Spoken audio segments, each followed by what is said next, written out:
Welcome back to Tipton Bros. Today, we'll be discussing the largest Banzai attack carried out by the Japanese during World War II.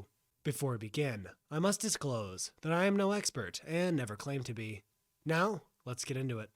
United States forces have crept their way up the northern Mariana Islands and are frustratingly close to Iwo Jima, a strategically significant position which would place Allied bombers on the doorstep of the Japanese mainland. The defenders of Saipan stood alone to prevent this. Being the largest and most well-fortified island, it would surely test the resolve of the Allies. On June 15, 1944, the 2nd Marine Division, 4th Marine Division, and Army 27th Infantry Division would begin landing on the heavily contested beaches of southwest Saipan. Despite enduring 2 full days of naval bombardment, Japanese soldiers were ferocious and unrelenting in their fight. Each square foot of soil paid for in American blood. After 3 intense weeks of combat, the 31st Army of Japan was dwindling, isolated to the northernmost point of the island. Of the original 32,000 Japanese defenders, 4,300 now remain. Under-equipped, wounded, and unable to escape, defeat was inevitable. The 4th Marine and Army 27th Infantry Division corralled the hopeless Japanese against the sea, suffocating their lines. Winston Churchill once said, "Beware of driving men to desperation. Even a cornered rat is dangerous." On the night of July 6, 1944, Lieutenant General Yoshitsugu Saito had accepted his fate, instructing his forces to carry out one final order. All able-bodied individuals, including civilians, were to participate in a last Banzai charge at daybreak the next morning. Prior to the assault, Japanese soldiers scoured the American front for a soft spot under the cover of darkness. Intelligence returned, discovering a break between the U.S. 1st and 2nd Battalion of the 105th Infantry Regiment. This would be the target. The gap was reinforced by anti-tank weapons, but seriously lacked manpower. Lieutenant General Saito sought to exploit this fault and drive a wedge between U.S. battalions. At roughly 4:45 a.m. on July 7th, the 4th Marine and 27th Army Division were abruptly startled from their positions. Cresting the horizon, only 100 or so yards away, came the silhouettes of Japanese officers.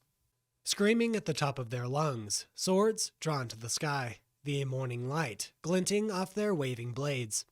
A cloud of dust soon rose as approximately 4,300 soldiers and civilians poured over the Japanese parapet.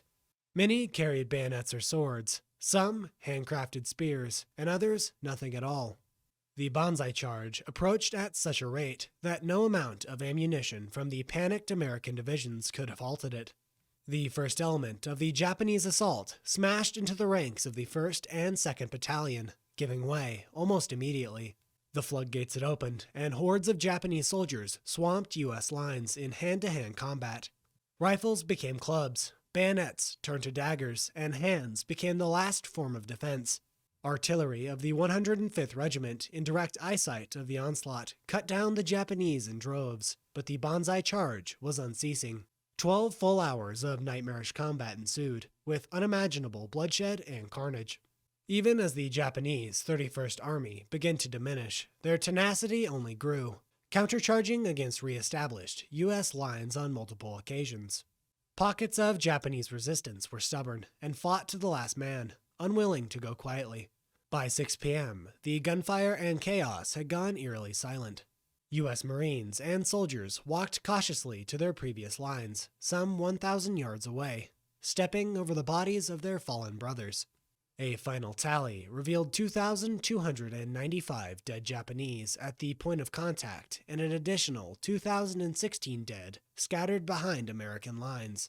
A total of 4,311 Japanese troops gave their lives on July 7, 1944, in defense of the Empire of Japan. American losses amounted to 406 KIA, with 512 wounded. It would take 2 painstakingly long days to weed out the remaining defenders of Saipan, and on July 9th, the island was declared secure. In the following hours, mass suicide was committed by Japanese civilians who hurled themselves from Saipan's northern cliffs. 3 of the 4 Japanese commanders would also commit suicide by way of seppuku the day of the Banzai charge.